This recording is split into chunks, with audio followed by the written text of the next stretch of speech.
and welcome to the Enchantress Society with Tia Johnson, a place where you get to be you, where you get to unlock your magic in a sacred and judgment-free zone.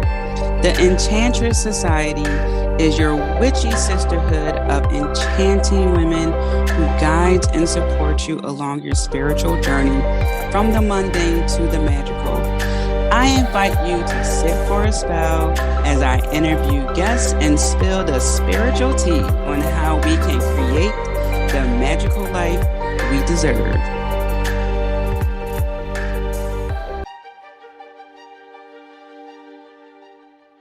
Hello there. We are moving right along in this cosmic series. All right. So we started off with what is cosmic magic and what you need to know. Then we had Ali, the Astro Witch, talk about what it really means when planets go retrograde. And we learned that every planet goes retrograde, among other things. And now here we are, the third episode of the series, Cosmic Goddesses. And I decided to include the goddesses because when we are working with the planets, it doesn't hurt to have a little help, right?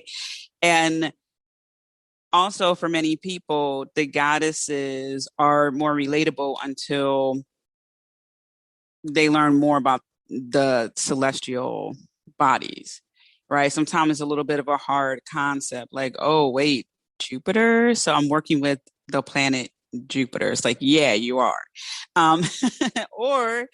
Or if even if it's Saturn or, Mercury, whatever planet, there is a deity or deities that are associated with that planet. So you can take the route of working with goddesses, gods that have connections with those planets. So when you go to create an altar, you can have, goddess. I'm looking at my list here. Let's start with the first one, Mama Quila.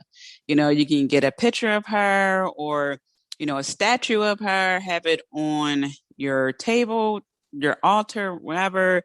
If you want to work with her for lunar magic, etc. Okay, so it's just another avenue to help you along this journey. I am all about giving you multiple ways to do something. So here we are, cosmic goddesses. Who are they and why work with them? So I talked about the why work with them. Some people, again, it's just easier to work with the goddesses as opposed to just straight work with the planet. Even the days of the week, we know a lot of the days of the week are named after the planets.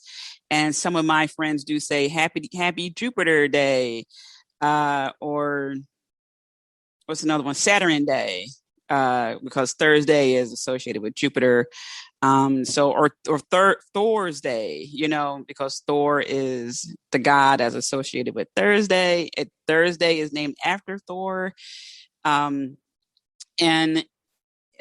So yeah, there are many ways you can go about this, talk about it, connect with people, and say these things. And you might just start saying happy Saturn Day to your friends because it just feels more natural. And around muggles, or if you're in, a professional space, you might say, Saturday. It's all good. But again, this is all educational. And that's why, one of the reasons why I did the magical days of the week on the blog, because I like to give the origin of I to tell the origin story, or at least provide some part of that origin story, and then give you the links for you to do independent research. So I included the links for the research here. So you can, again, do the independent reading. So who are they? Vast. Okay. The cosmic goddesses and gods are across the board in all cultures. So I got a nice little mixture here. Okay. And it's a little bit annoying because some of these websites only want to talk about certain pantheons as if other pantheons didn't exist. It's like, okay, come on. So I got to do a little bit more digging to find goddesses from other cultures. So that's a little bit annoying. But anyway, let's start off with Mama Quila. So I have 8 deities here because 8 is my life path number. So I figure, you know what? 8 is a good number.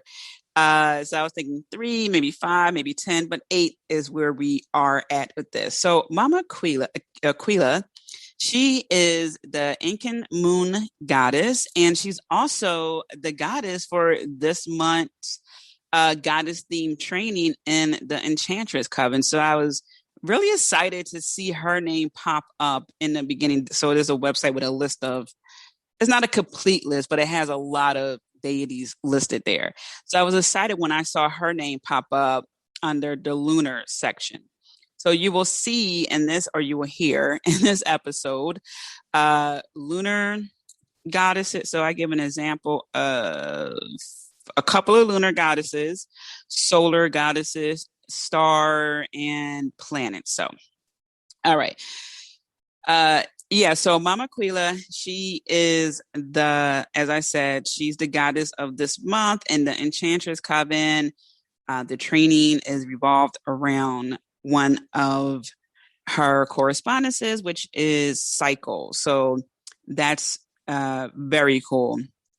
All right, so she is the Incan, or someplace I also saw Inca. So I haven't really understood the difference. Inca, maybe as a typo. Moon goddess. She is also known as, so her name spelling is, it varies. So it's Killa, and then it's Quilla. But whether it's spelled with a K or a Q, it's pronounced as if it's the Q. So Quila. She's also known as Mother Moon. She is considered a defender of women. As such, she is also the goddess of marriage and menstrual cycles. Mama Quila was important for the Inca calendar because for them, she was responsible for calculating the passage of time. So why work with her, right, as a cosmic goddess? Because of that lunar energy she brings, because of how she's a defender of women, okay? Because of what she represents, calculating the passage of time. So to work with Mama Quila is to understand cycles, as I was saying earlier, the passage of time, understanding where you are right now in life, okay, and acknowledging where you have been, acknowledging where you're at right now, okay, like wholeheartedly where you're at right now and where you're going. And in doing so, you'll see patterns and cycles and things that you need to tweak in your life to get you to where you want to be. Okay? And this is important because, even with the moon has cycles, and it's best for us to understand that about ourselves. What are our personal cycles? And when you work with these goddesses, you're asking for that guidance. Okay. So they're not going to do the work for you, but they will help you. Okay.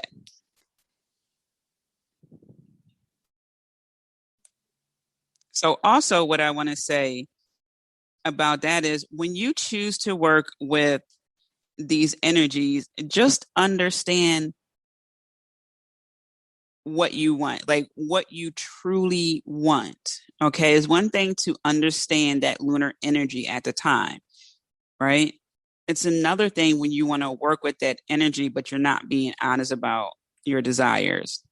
So just make sure as you're working with these energies at this cosmic level that you are honest with yourself. Okay. No one else has to know your desires. Some people don't want to say their desires out loud because they think they might jinx themselves or whatever the case may be. They don't want to put it out there because some people think, oh, it's not even going to happen, so I don't want to set myself up. That's a bad way of thinking.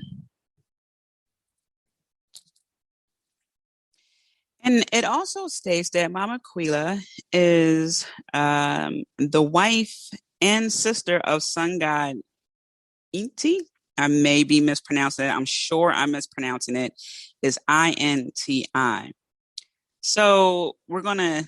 I'm not gonna even address the whole sister part, but with the wife portion, again, because she's also part of being that goddess of marriage.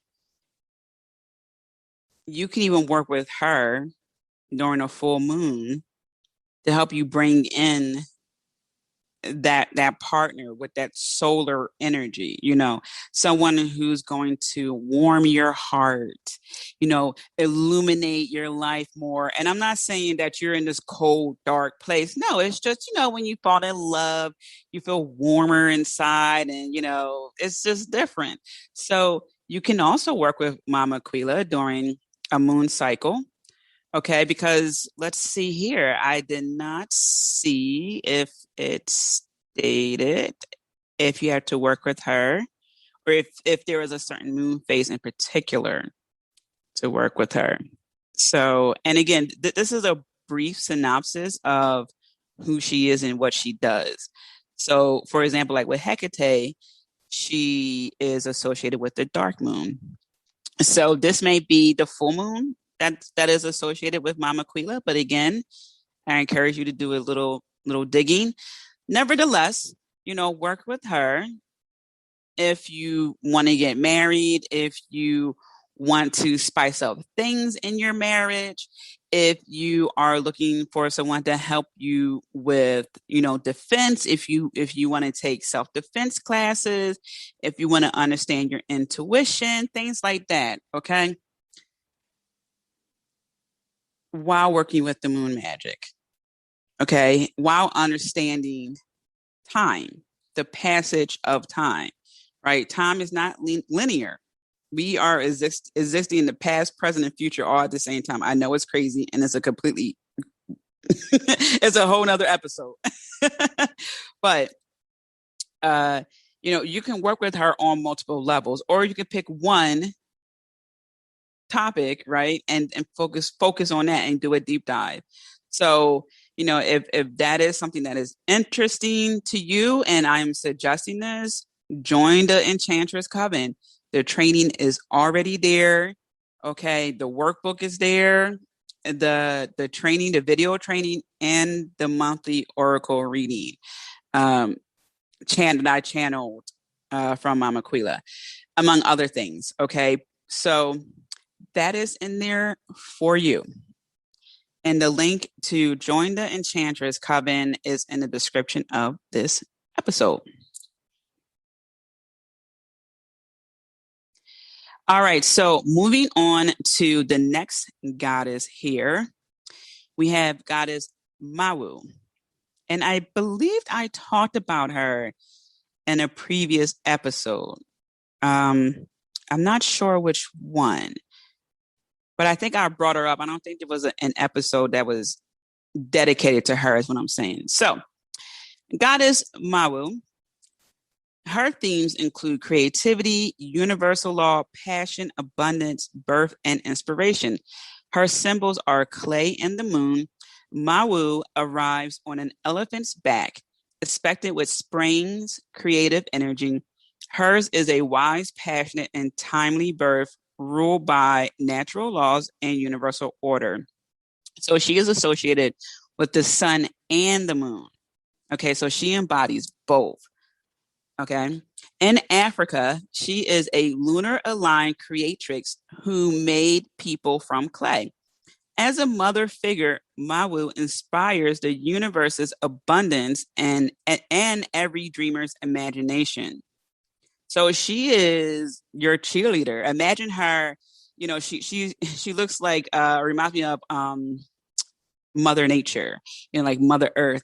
And imagine her, as your caring, loving, nurturing mom supporting you, and she's your cheerleader on the sideline as you are working on abundance and your imagination, right? She's the one that's like, go, go, go, yes, Yes, let those dreams become your reality. You got this. Let your imagination go crazy.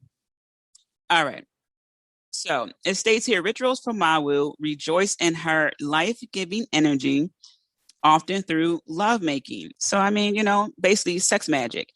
In Africa, people take the seed generation literally and sow the fields, knowing that Mawu will make the land fertile. So get yourself a seeding today and bring it into the house to welcome Mawu and her creative powers. Name the sprout after one of Mawu's attributes that you want to cultivate.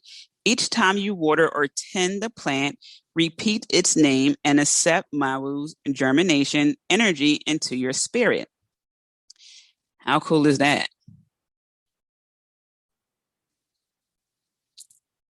Now, you can also pull a Whoopi Goldberg and Ghost and get some clay. Okay. And then you can make something from that clay. So, like a class that you can take, and you're going to devote your self to spending time on that clay. So it states here, alternatively, get some non-hardening clay and begin fashioning a symbol of what you need. So, you can make like a dollar symbol or a heart if you want romantic love, or maybe you just want more empathy for yourself or healing. Come up with a symbol that represents healing to you. Like what's that name? The Cadus. I don't know how to pronounce it, and I know I just butchered the name, and I know someone's laughing. Um, but the two snakes that go around a pole that the medical community uses, and it has really spiritual origins. That image. I mean, that's probably a lot to make in clay. I mean, with clay, unless you're really gifted. Uh, but whatever symbol works for you.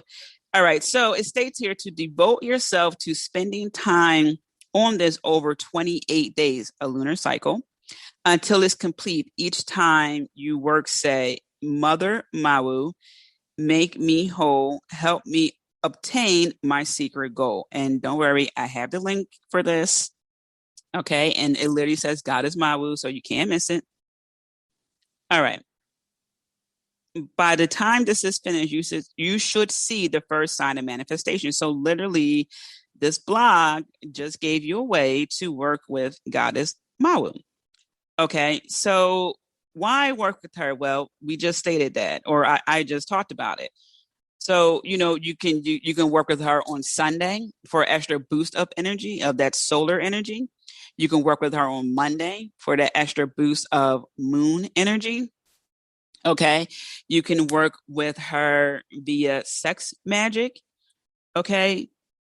To help you bring in your desire. Notice how I'm not saying your wants, what you want, because that's coming from a needy standpoint, even though that is true. You want that house, that car, that spouse, the money, the freedom, your time back, your power back to heal and all that other stuff. Yes, you do want that. But think about the vibration you send out when you say I want. Is usually from a point of feeling tired, sick and tired of being sick and tired, frustration, all those things that cause all those static emotions, right? All valid, don't get me wrong. But we have to work within universal laws, right? So if we are sending out that energy, like I want this and I want that, and like I really need this, what's going to happen? You're going to you just may get that, and that's it, maybe. Or it's going to be a continual want, and you won't realize what you have already around you. Or when that does come into your space, you won't even realize it because a lot of want is being focused there. And I'm not saying this happens to every single person, right? You could want something badly enough and you're getting like, yes, finally.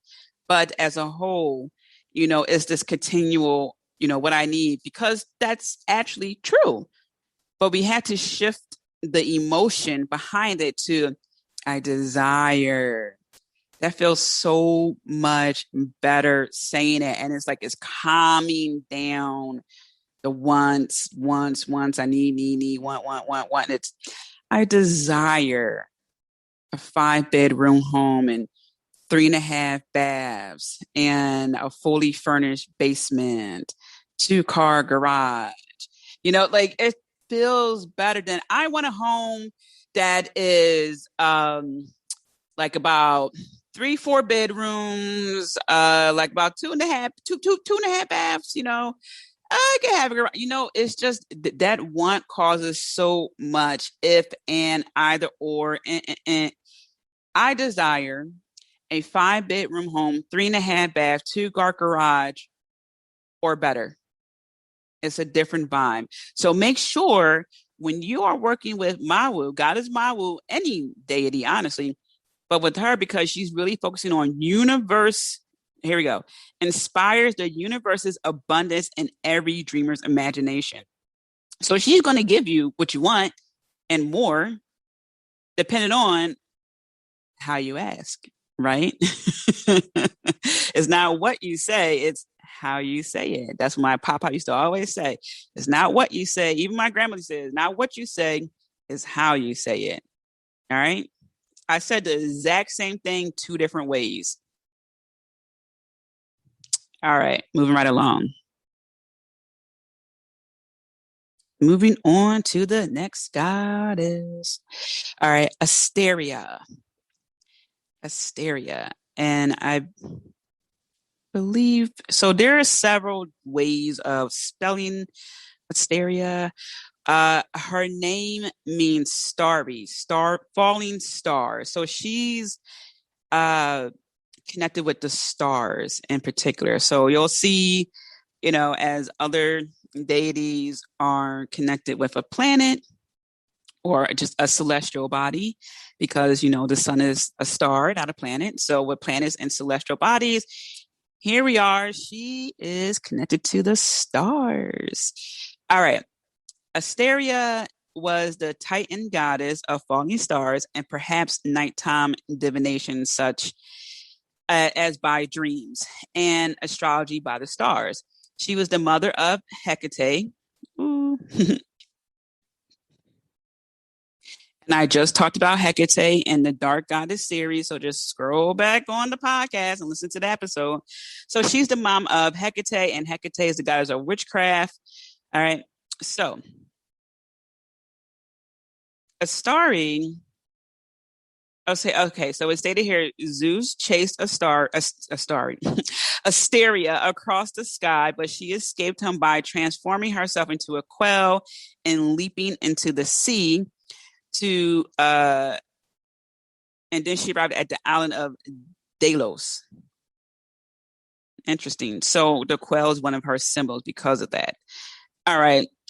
It also states here she is depicted in Athenian vase paintings alongside other Delian gods, Apollon, which is probably Apollo, Artemis, and Leto. She is often described as Delos, Delos. Okay, and it also states that she also delivers prophetic dreams. All right, so she is the goddess of shooting stars and nighttime divinations, and the animal a quail. So why work with her? Because sometimes it is hard for people to receive messages in their waking life. Okay, so just imagine someone's calling you and it's your friend who has good news for you. You've been waiting for this good news, but you don't pick up the phone. And it's like, why didn't you pick up the phone? Oh, well, I didn't know how to pick up the phone. I didn't know what button to push. Like, I know I got the call, but I didn't know that was really for me, even though it was on my phone. It's something similar to that, right? Because really, once we understand how we receive messages, and then it makes a lot of sense. And to understand that, no, yeah, that is definitely for you. Like the call went to your phone, so it's similar to, okay, you saw that or you heard that or you felt that is definitely meant for you. There's no denying it. But it happens sometimes, or missed call, right? You're busy and you just don't realize it, like, oh, wow, snap. I didn't realize my phone was on vibrate. wow, and I missed that call. And that's how it is in life. I was so busy, I didn't even notice the signs right there in front of me, right? Because part of you was turned off on that vibrate mode, and you can't really take note of it because your phone's probably, in your pocketbook somewhere, whatever reason you missed a call, and you missed several calls, and you also aren't calling back. So working with Asteria to give you nighttime messages, divination, things like that is easier. Okay. For a lot of people, it's just easier to receive nighttime dreams.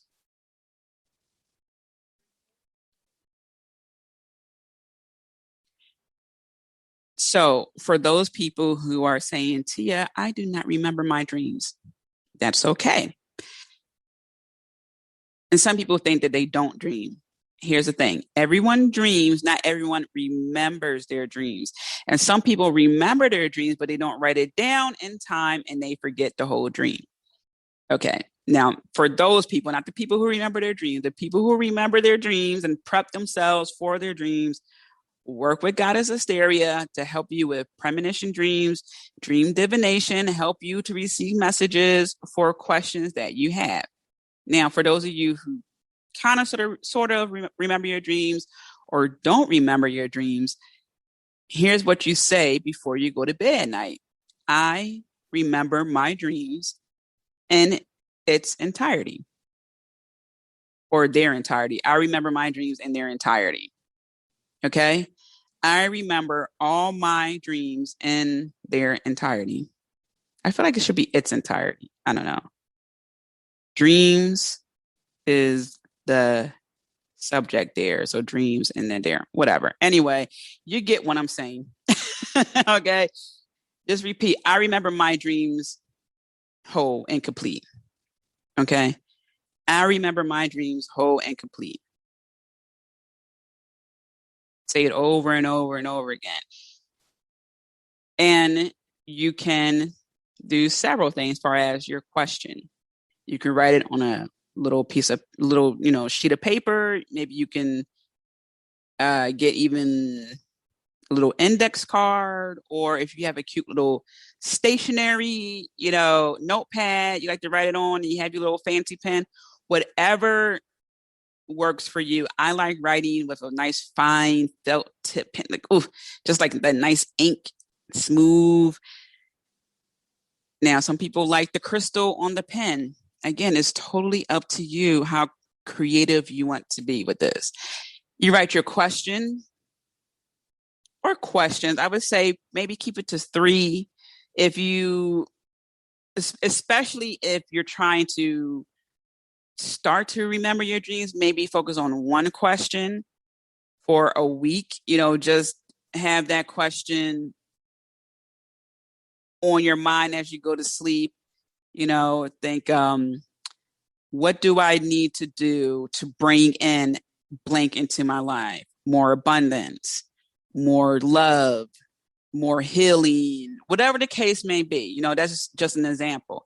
So you think about that, and then you say, I remember my dreams whole and complete, right? And you'll say, Goddess Asteria, I welcome you into my dreams. Please nurture and guide me and help me to receive messages regarding whatever it is you want, right? And to learn how to work even deeper with goddesses. I did that in an episode. I discussed that in a previous episode. So again, it's as simple or as intricate as you want it to be. The most simple way is to recite a goddess name over and over again, typically with your eyes closed. And that just really helps for concentration. Okay, typically with your eyes closed, you're relaxing your eyes, you're saying her name over and over and over again. You're feeling it, okay? You're relaxed, getting used to her energy, okay? The more intricate way would be taking a bath or a shower beforehand, getting, certain color clothes together, comfortable clothes together. You have your crystals and your candles, or maybe incense, or your spray, your perfume, whatever you want to spray. You might have fruit and wine out. You might have a special blanket out, oracle cards, a notepad, a pen. It can get really deep. Music playing in the background, which is totally fine. It's, again, how you want to do it. And you can have an entire spell written out. There are more than one way to do this. And to learn more about that, how to work with goddesses and other divine beings, that's on episode 316. Okay? All right, so that's goddess Asteria. She works with the stars, so that real dream time realm. And it's so cool. Every time I think about the Dreamtime realm, I think about blues and purples and silvers and, just relaxation and cool air and just, I don't want to say floating because it reminds me of the movie It. Guiding, just gliding about. There you go, drifting. That's the last thing I want when I'm thinking about dreaming is we all float down here. Like, no. We are working with goddesses, not Pennywise. Welcome to the Enchantress Society podcast with Tia Johnson, where I make movie references and other pop culture references. Thank you. All right. So next goddess is Hathor. And I have here Stellar. So she also works with the stars. And it's so funny. It's so interesting because I remember my first Goddess Oracle deck, or one of the first Goddess Oracle deck, and her picture came up. And I remember it was only her picture and a picture of Goddess Pele that I turned away. I looked at it and I was like, I lowered my eyes and I just heard, I am Hathor. Like, it was just such a powerful statement. Like this goddess is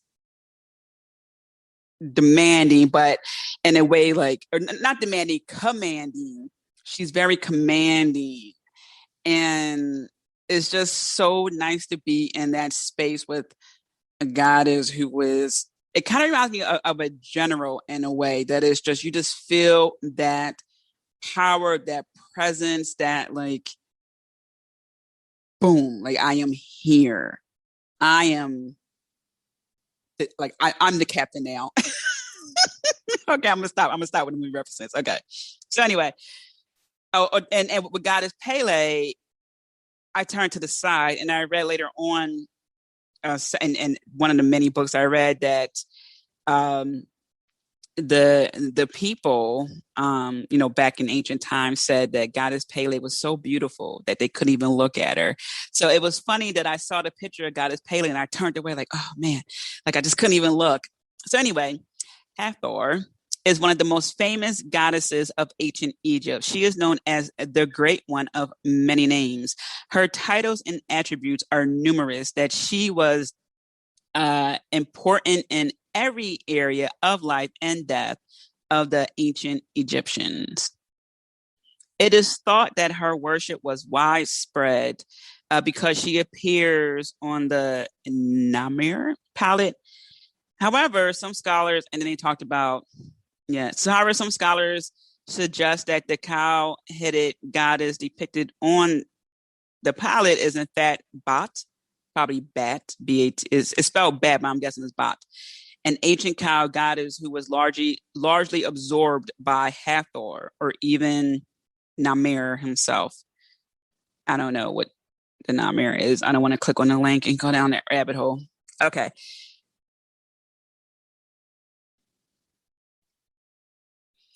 Okay. She was originally a personification of the Milky Way. So that's where that stellar comes from, the stars, the whole Milky Way, which was considered to be the milk that flowed from the udders of a heavenly cow, linking her with Nuit, Nut, N-U-T. I'm not sure how that's pronounced. Bat, but it's spelled Bat. And Mehet, Wirit.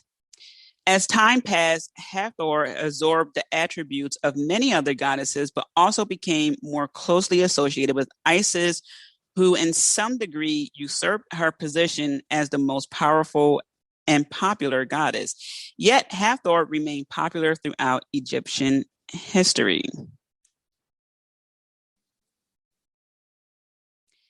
The worshipping of Hathor extended to West Asia, Ethiopia, Somalia.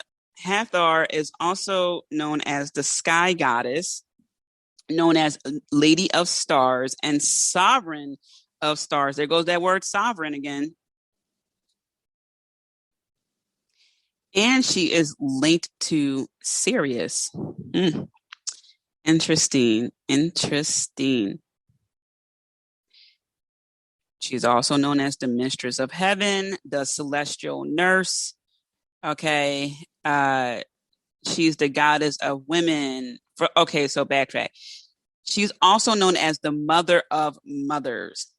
Okay. She is the goddess of women, fertility, children, and childbirth. She had power over everything having to do with women, from problems with conception or childbirth to health and beauty to matters of the heart.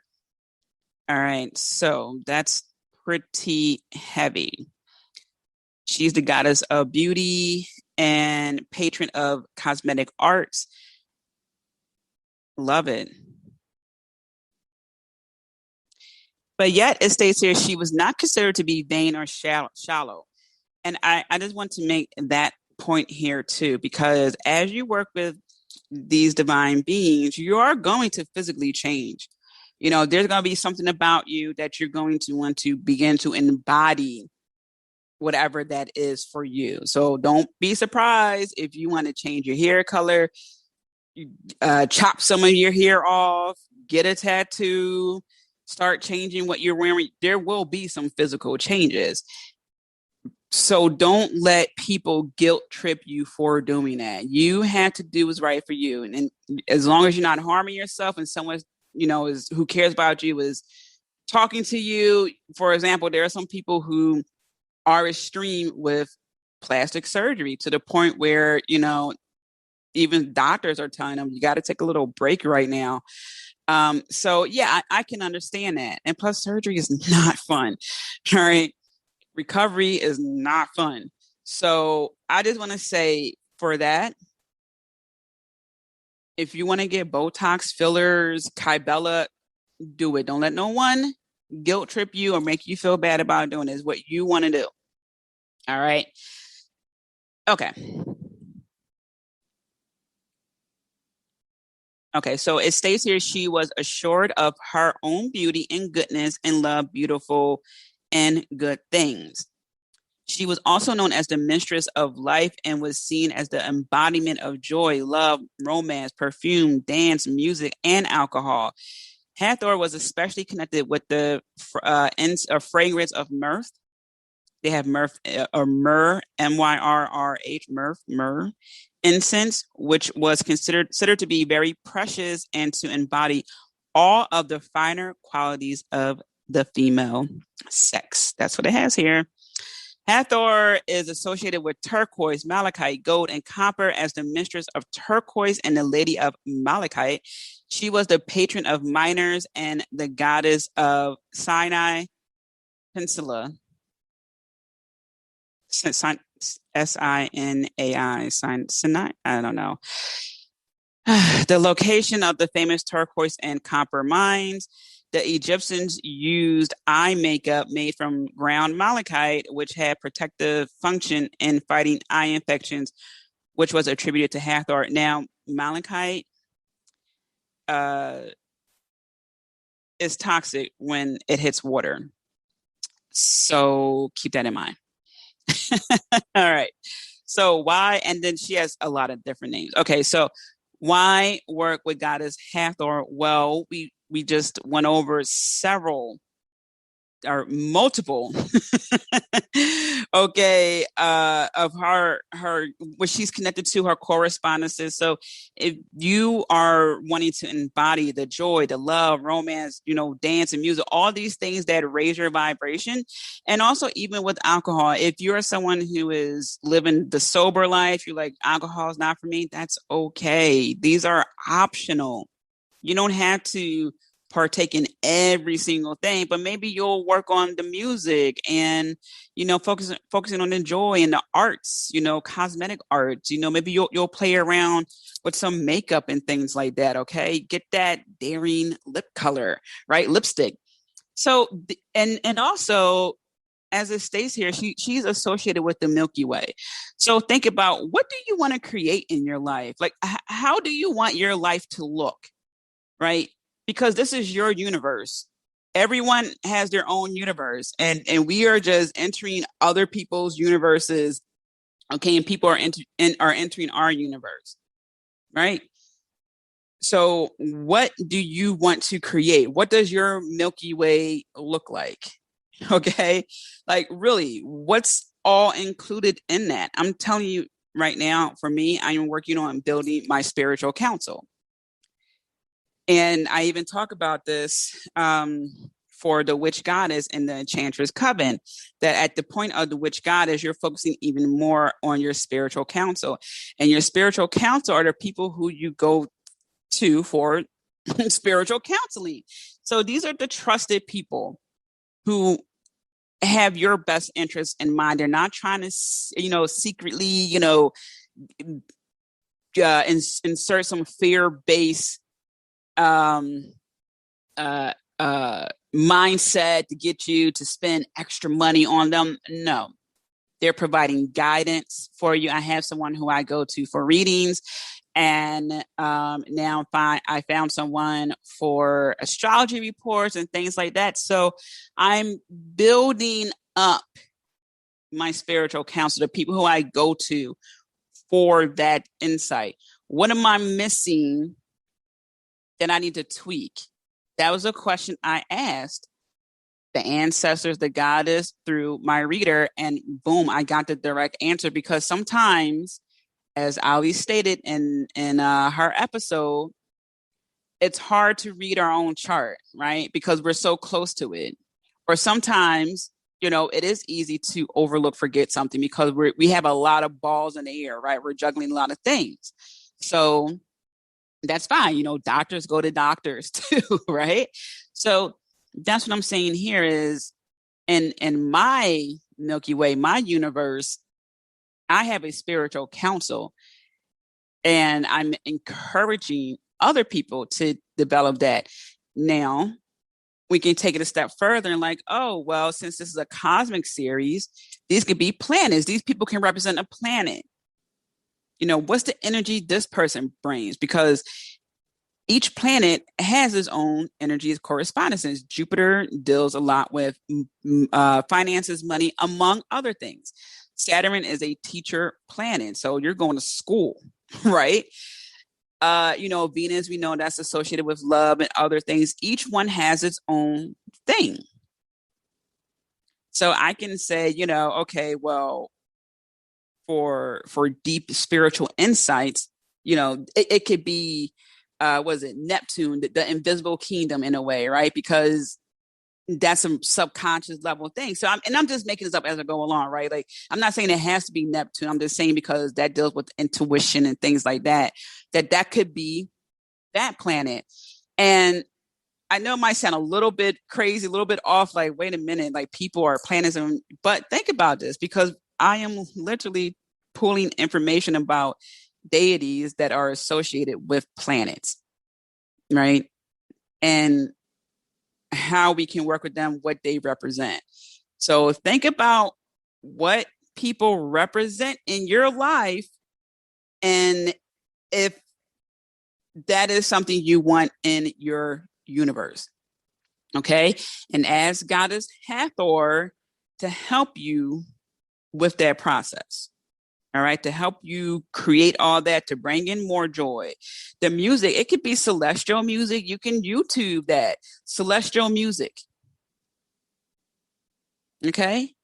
And that will get you even more in tuned. And I'm telling you, the more you educate yourself on this, and I'm not saying that this has to be your path in its entirety. No, what I'm saying is take what resonates and you can leave the rest behind. But I know that this is important to know. So even if you understand, just a little bit below the surface level, I'm satisfied. All right. Because the more you know, the better off you'll be.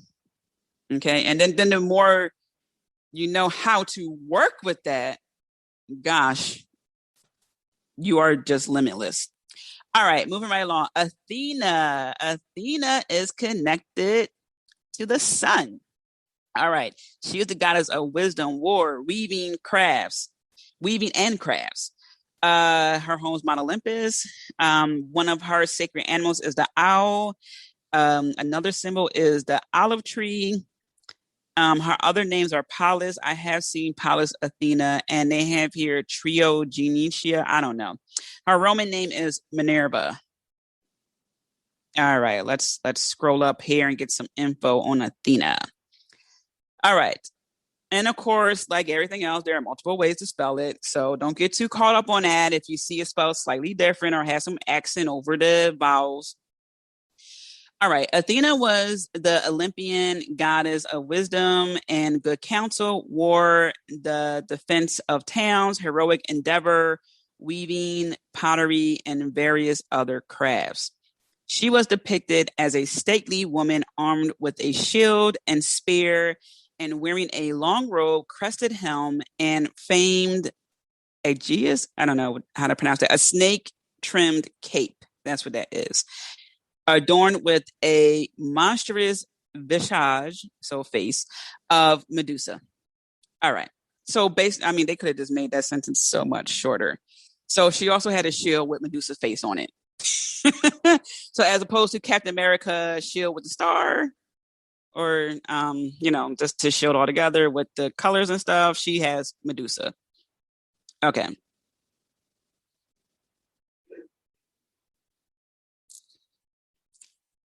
I like that she's associated with the sun, and it makes sense because with the wisdom, you're literally shining light on a situation.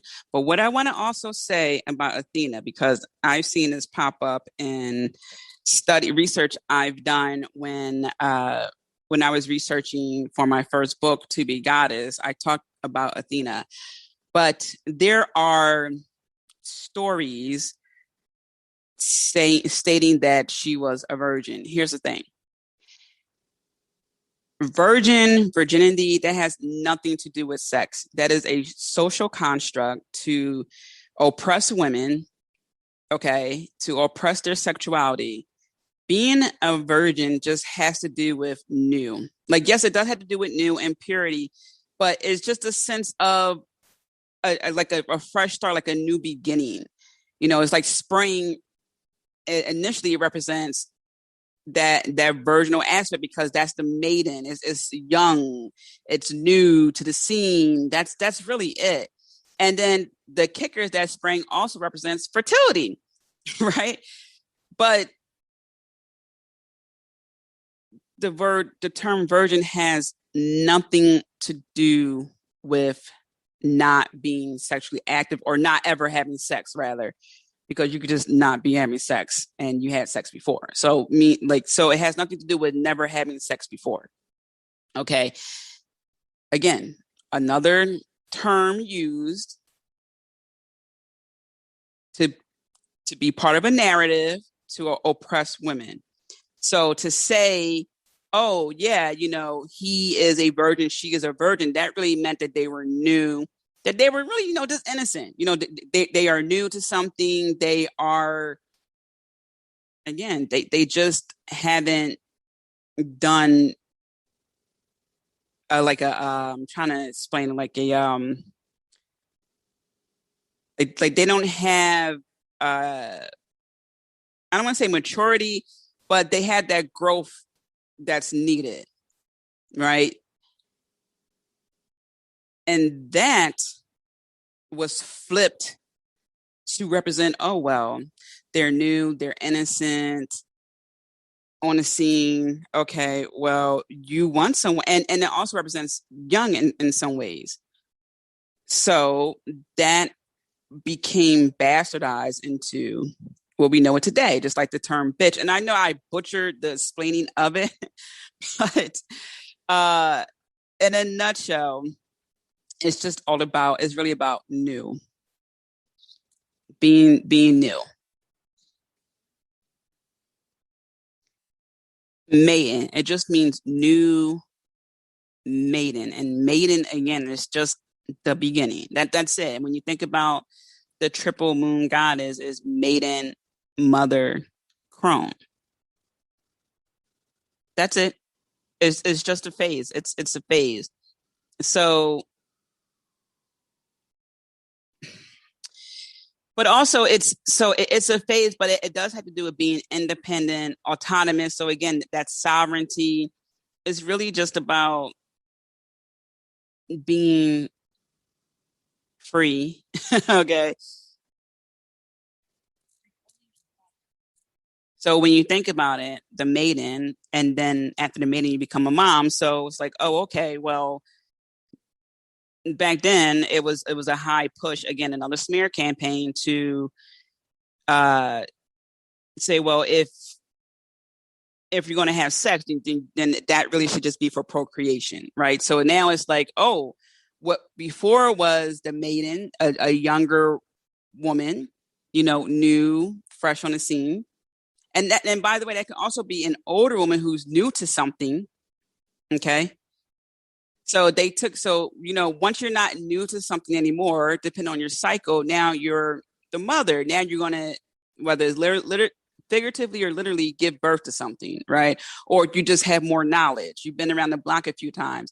So they took that and, basically said, oh, well, the mother, again, this is just for sex, is solely for procreation. So the first stage, virgin, yeah, we're going to take that, and now we're going to make that mean, oh, well, a woman who just hasn't had sex yet. And we're going to make that the thing that we want women to be, virgin until marriage. And then you're supposed to be owned by your husband.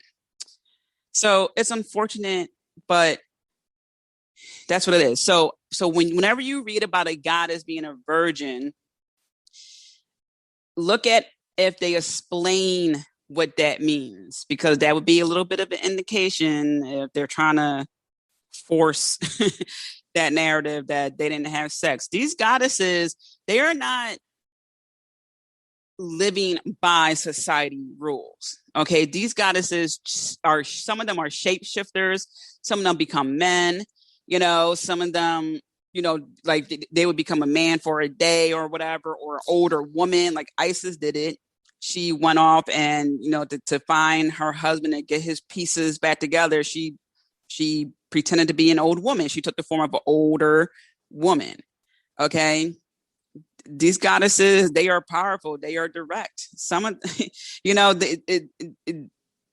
throw all society rules out the window with them. Okay. All right. So back to Athena. I know I want a little bit on a side note there, but I just had to really reel that in, even though I butchered the explanation, because one, it just pisses me off that narrative to oppress women is still around. And two, like I said before, I like telling people the background of a term. Just like the word bitch, that's actually a sacred meaning that got bastardized over the years because of the smear campaign done. But anyway, let's get back to Athena, because I went off on a tangent. All right. So why work with Athena? Well, do you need wisdom in a particular situation? Do you need strength in a particular situation? Do you need to be your own hero in a situation? Do you need that that cape, that Athena has with Medusa's face? You know what I mean? Like what do you need to give you that extra boost of strength, of confidence for you to get the job done. Okay. You can work with Athena on Sunday for that extra, solar energy power. You can, again, you can work with her any day of the week, but, Sunday is a little extra boost of energy, right? What do you want from your life that requires you to, as they say, bulk up a little bit, stick your chest out a little bit? What do you need in life that Athena could guide you through? Right. So really think about that, because calling on Athena means that, you're asking for, as it states here, good counsel. And I was just saying, I'm working on my spiritual counsel, and this is important because sometimes we do need outside help to make a decision, right? Sometimes we're so in our head, or sometimes we don't even think about another possibility, and other people come along and help us out. All right, moving right along. We have Dion. All right, and that translates into divine. Makes me think of Dionne Warwick, right? And her name is divine. And she's a goddess. All right, so. All righty, it states here, Dion was a nymph daughter of the Titan Atlas and wife of the Impedius. I don't know why I can't pronounce words these days. Impedius. I don't know what's wrong with me today. Lydian King Tantalos. I'm usually so good at this. I don't know. It's one of those things. It's an off day. She was probably a star and mountain nymph. Yeah, I was wondering if she was wood nymph, mountain nymph. Like her sisters, the Pleiades and Hades, who I guess it's Hyades, Hyades, who, because it says sisters, but whatever, who resided on Mount Siplos in Lydia. Okay, that was a lot. So basically, all right, and so a nymph is a nature deity. So that's why you'll see like a woodland nymph, a mountain nymph. They're usually very attractive. And I'm just reading this. You can usually find them in rivers or woods. So you get it pretty much. All right. So why work with Dion? Well, because in addition to Dion having that Mars energy, and I'm going to talk a little bit about Mars energy, really understanding your environment helps. So here she's a mountain nymph, and her name means divine. What environment is good for you? What environment is good for you on a day-to-day basis? What environment is good for you vacation-wise? What environment is good for you maybe on a longer timeline? For example, I know some people who have shore homes or mountain homes, and they'll go there for a couple of weeks, and then they have their regular home, and they go on vacation on to like only hot places, or some people go to cold places. So what I'm saying is, are you a mountain person, a beach person, a forest person, ancient ruins, go to see, ancient temples, go see all the spiritual hotspots? Are you more of an earthly person and you do the road trips across country? What nature aspect is good for your soul? For me, I love looking at mountains in the distance. I love, love, love being on the beach at nighttime when the moon hits the ocean, and you see like the ripples of the moonlight, and then you see the stars and you hear the water go, that's probably not what it sounds like on your end, but in my mind, it sounds perfect.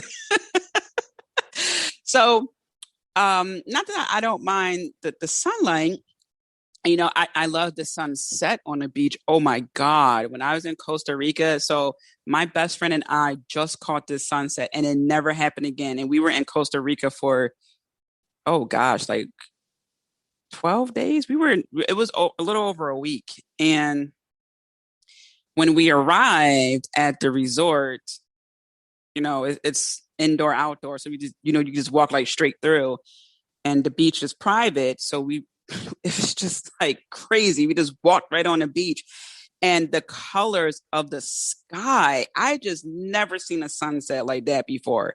And we did not see that same sunset for our entire stay. It was crazy. We even went over to the next resort, which it had like an open beach. Not like it had the beach part was open to the public to see we can get it from a different angle. Nope. It was just such a blessing that we caught it at that time. It just so happened that way. And again, it was just breathtaking, the best sunset. But for you, it may be the woods. I watch oh man, what's that show called? It's on National Geographic and it talks about people who live in Alaska and how they choose to hunt, kill, their dinner. They're skinning it and everything. Everything. They're not going to their local market to buy steak. They're going out there and killing the deer, skinning it, cooking it, and everything. They choose to live out there and do that. And I'm just like, oh my gosh, that's a lot of work. Or they'll go fishing, they'll, carve out a little piece in the lake. And I'm just thinking, oh my gosh. But that's what's for them. Okay. What's for you? And work with Dion. Dion, help me with this. What's my nature element? Because you may think, oh, forest, totally forest. And then maybe you go and get an Airbnb cabin and you think, you know what, actually, it's not for me. Let me try something else. Just keep experimenting. And, we go through phases. Sometimes we are cool with, the shore home, right? The beach home. And then we might think, you know what? I'm tired of this beach. I'm going to sell this or rent out that home and I'm going to get another place somewhere else, a different beach. Okay. So really think about that. Help her to guide you to really make that determination, but also to give you the opportunities or lead you to the opportunities so you can fulfill that desire. Right. Because also there's okay, well, financing, getting that home, or, maybe saving up money for that Airbnb or working with someone where maybe you can stay there for free and do work for them or something like that, like social media work or something. I don't know. But really understand what environment is good for your soul. Now, could that mean moving? I don't know. It's something that you have to make that determination. I know for sure I'm going to have multiple homes because I don't like wearing a lot of clothes. And as much as I love Philadelphia and I love it, it will always be in my heart.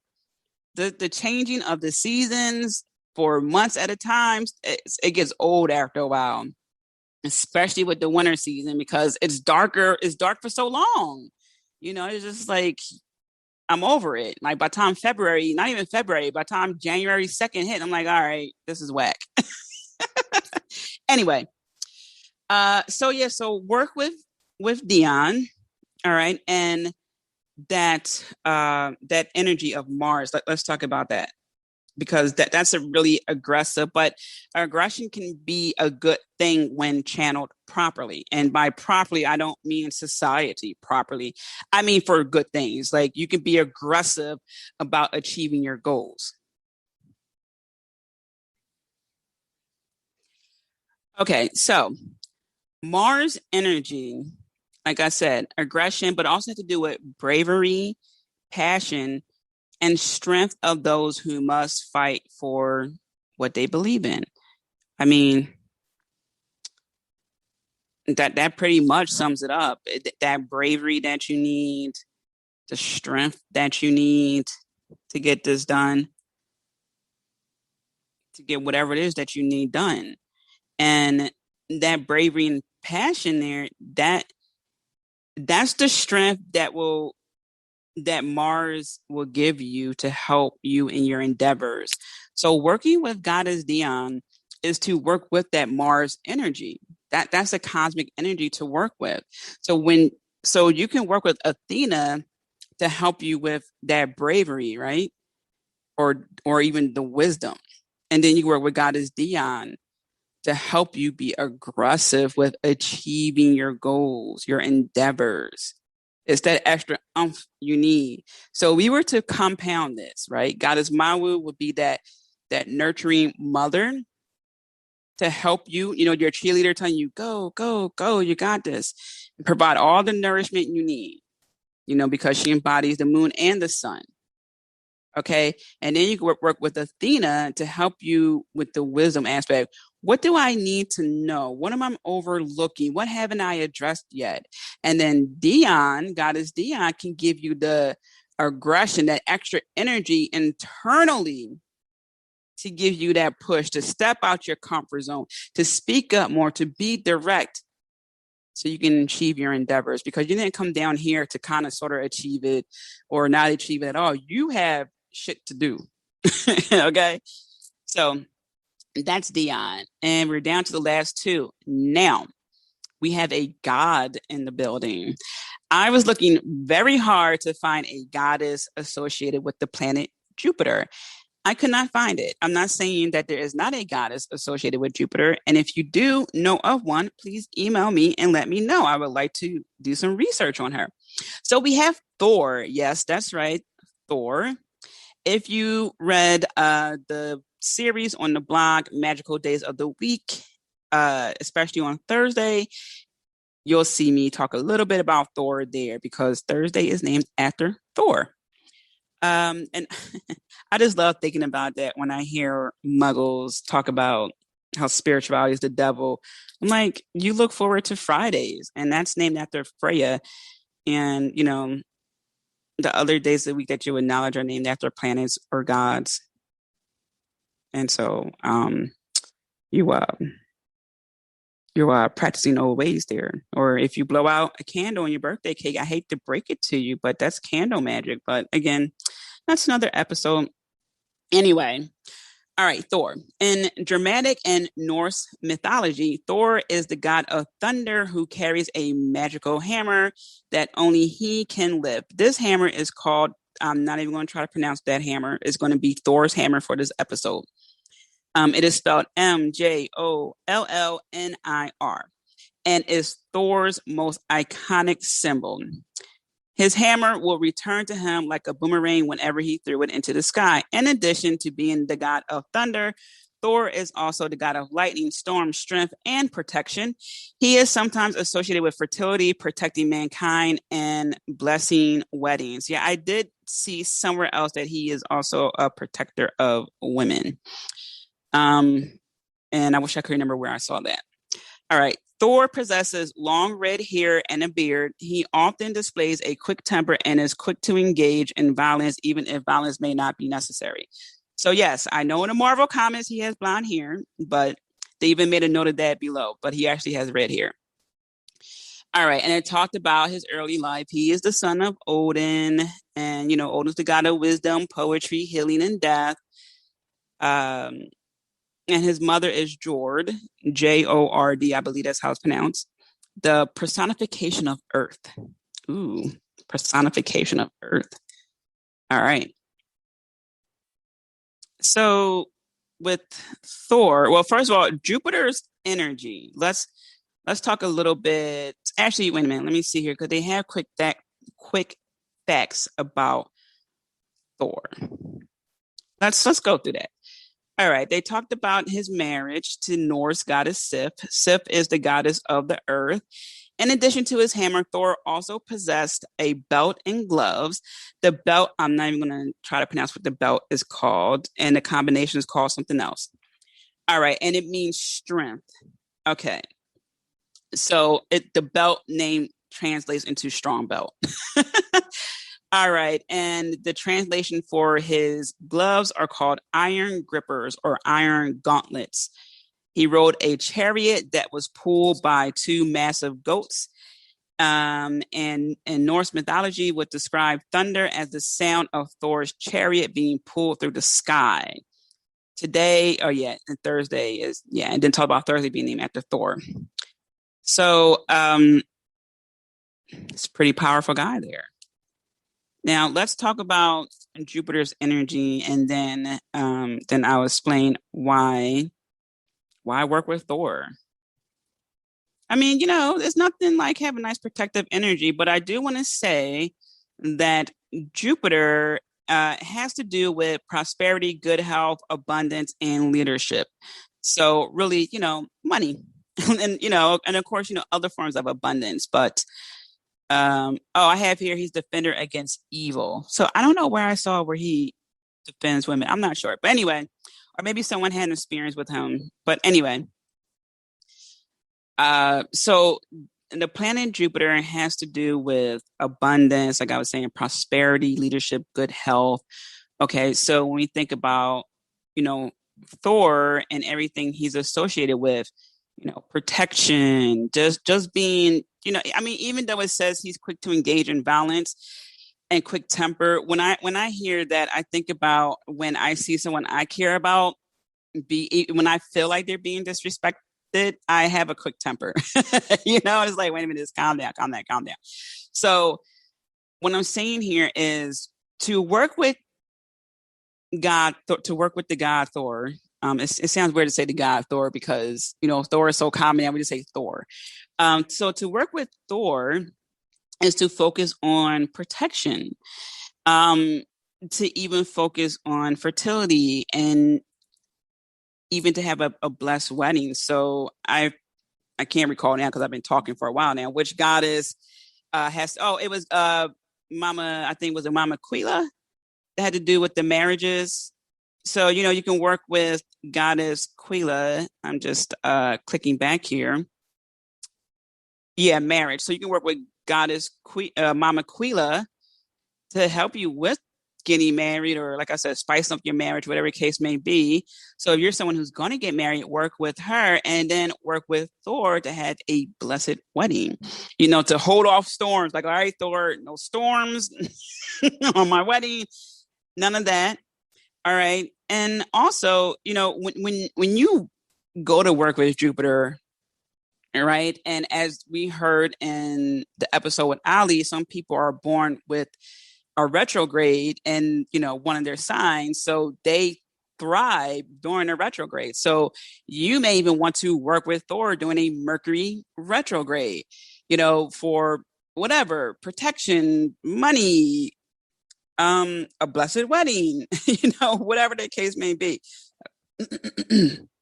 Because that male energy, selling, earning money, and I'm not saying it can't be a feminine energy, but there is a tactic where there's that male energy and female energy regarding that finances and things like that.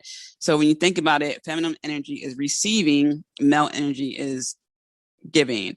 So when you want to work with Jupiter, get in touch with your feminine energy of receiving what you desire, what you ask for. So when you work with Thor and, by default, the planet Jupiter, and what you want to attract on the abundant and material scale,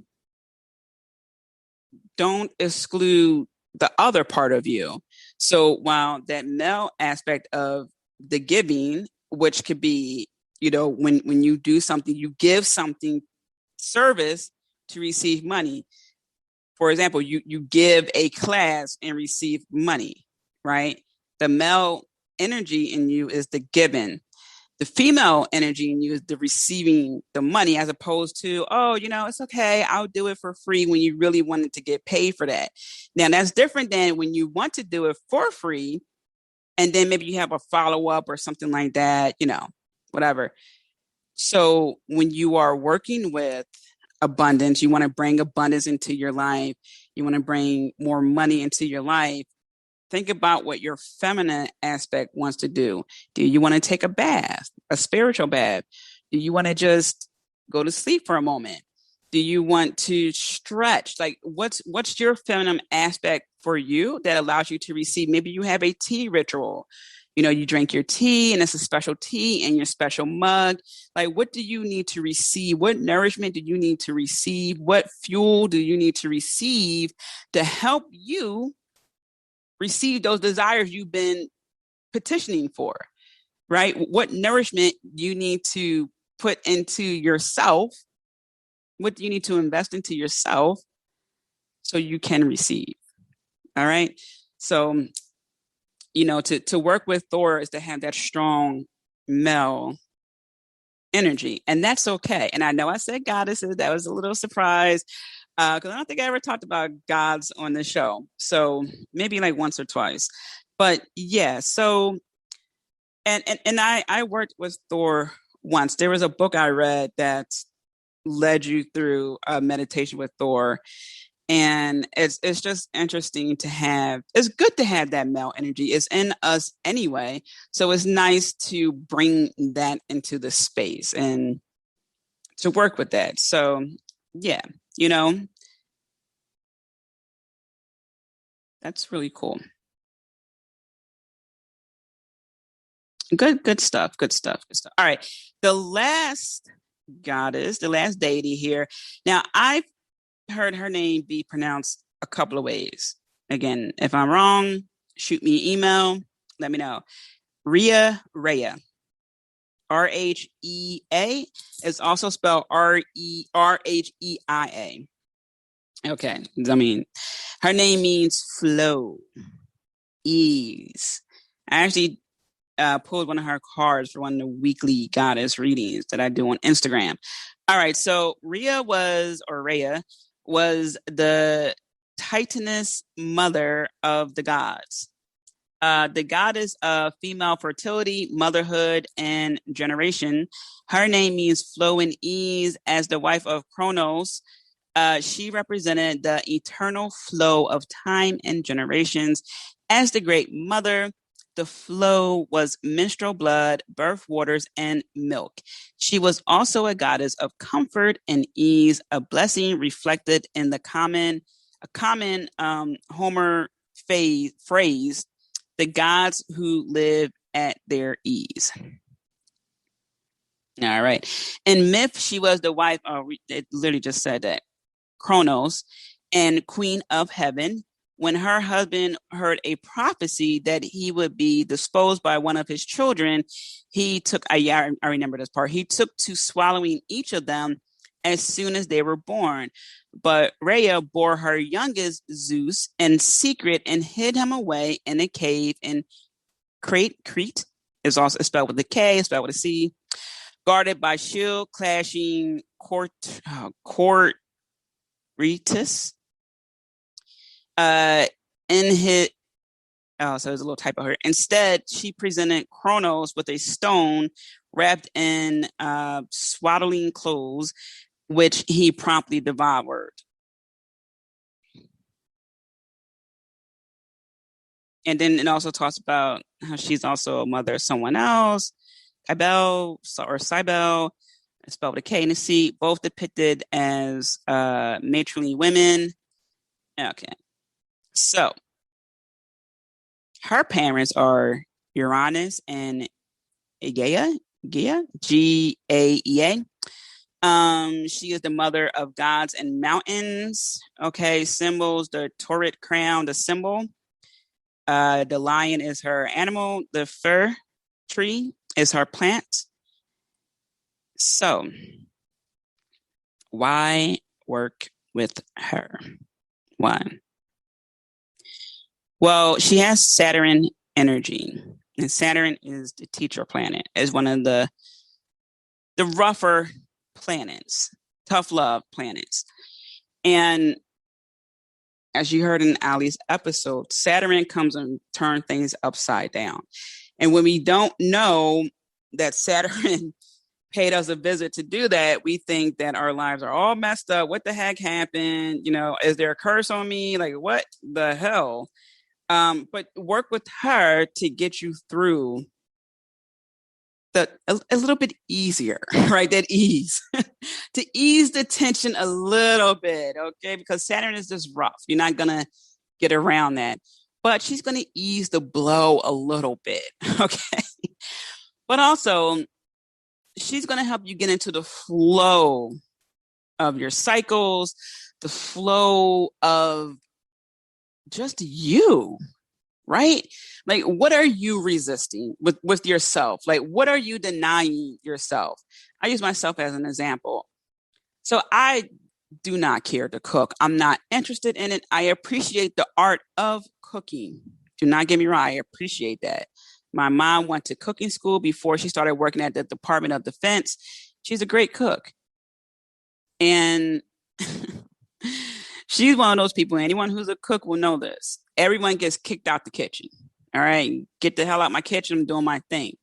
So I appreciate the art of cooking, the space people need for cooking, that it's a process. I appreciate all of that. All right. Because I mean, she watched Hell's Kitchen and she said that's how it was when she was in cooking school in the 70s. So I get it from that perspective. But I couldn't care less to cook for myself. I know how to cook. I don't care to do it. I don't. And so I do force myself to cook, you know, but I order. I just prefer to order out because I don't care. So going forward, as I progress in my business, eventually I am going to hire someone to cook for me, to, you know, make the meals, whether it's a few times a week and, you know, weekends and Tuesdays and maybe, I don't know, Thursdays, I'll cook for myself or something like that. I don't want to do it. I don't care to do it. I don't want to do it. And I've been trying to not really convince myself, but just deal with it.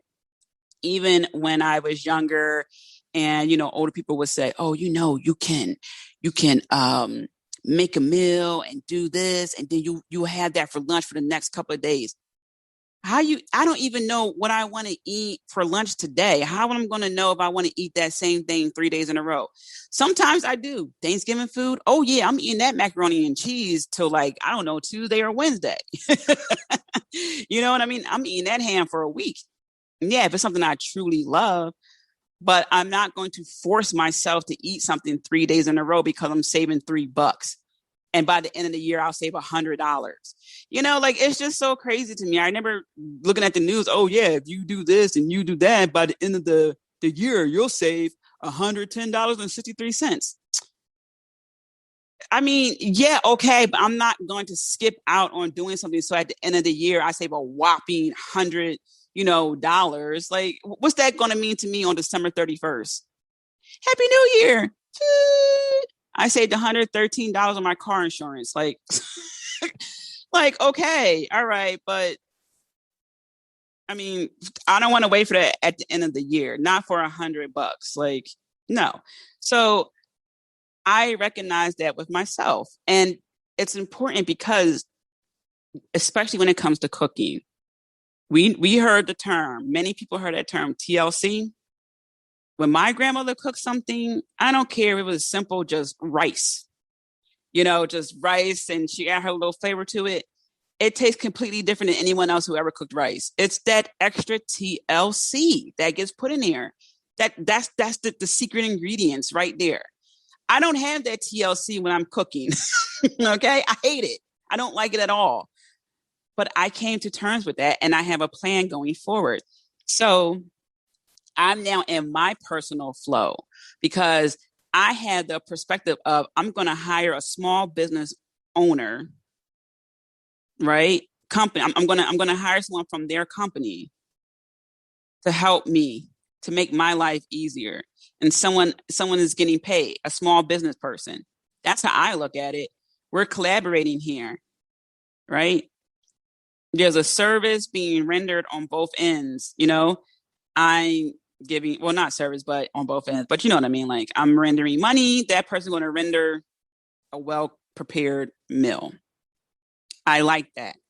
So what are you at odds with in your life personally that's not allowing you to be in the flow? Because once I hire that person, now I have more time to focus on things that I truly want to focus on, like content creation, like collaborating, talking with people, planning more, making videos, doing all these other things where I can really focus now because I don't have to worry about, did I buy enough food? Did I get this food? Did I feel like cooking? That's another thing too. Do I even feel like prepping? Do I feel like doing it? So where are you not in flow with yourself personally? Like really look into that. Because again, with that Saturn, the teacher planet is going to shake things up for you regardless. So if you are doing what you're supposed to do, then Saturn is not really, it's not going to shake much up because nothing to shake up. But if you are at odds with yourself, or if you're just not on the path you're supposed to be, which a lot of people realize that the last year, right? Which is why people are evaluating their job, right? A lot of people looking at their job like, you know what? I didn't want to work there anyway. Let me find something else, right? People are waking up to that because that was not part of their alignment, or they weren't supposed to be there that long, or they were starting to be molded to be there that long and almost miss their mark. You see what I'm saying? So Saturn comes and like, hey, yo, hey, come here for a minute. Come here. Let me talk to you. No, pap. Okay, that's Saturn. All right. So work with Rhea, especially when Saturn pays you a visit. And Saturn already paid you a visit, then just work with her so you will continue to be in your flow. So again, what are you in conflict with your, internally? For some people, it's their, and I understand because it's not easy for everyone. And I hate that this is even a thing. So for some people, it's their sexuality, right? Because of their upbringing. They were told, and for example, Lil Nas has been a great example of this. When he released Montero and he told the people, be mad, stay mad, because you made me hate myself. Because, he was told being gay was wrong, horrible, evil. Right. So imagine that inner conflict for all those years. I can't even begin to imagine that. And it's horrible that people do stuff like that. It's truly sad. So for some people, your inner conflict may be your sexuality. And I'm here to tell you, I hope that one day you're able to live your truth and be happy. I really do. I understand that it's not safe for some people to come out, and that really hurts me because now someone's not living their life, right? Because someone's nastiness. Okay. And sometimes it's, I also read about people who, they respect their grandmom, so they didn't want to tell their grandmother. And then there's other people who they told, or they're in full drag and their grandparents love it. So what I'm saying here is I understand it's a case by case basis. I understand some people unfortunately get kicked out the house and things like that. So I'm holding space for you, but I just want to, acknowledge that sometimes it's someone's sexuality. So especially if you are a young person listening to this, or you're an older person who grew up in an era where, unfortunately, this still happens today. I was going to say where it cost you your job, but I had a conversation with someone just last year where they told me their friend got fired for being gay. So I would like to say that was something in the past, but it's not.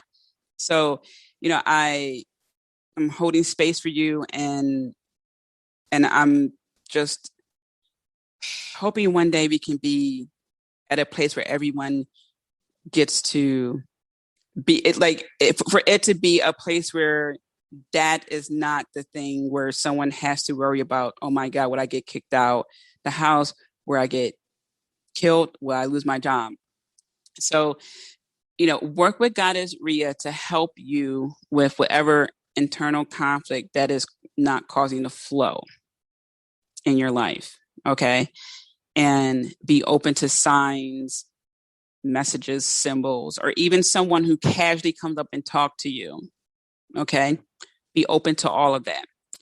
All right. That's what I have for you. Those are the 8 deities: Mama Aquila, Mawu, Asteria, Hathor, Athena, Dion, Thor, and Rhea.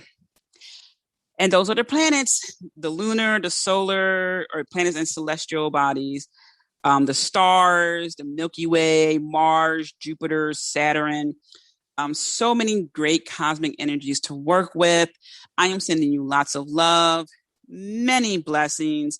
Be kind to yourself. I'm rooting for you. And let's see. Oh, the next episode is Telescope, the new moon. So hang tight. We got more energies coming your way. Until next time, Enchantress.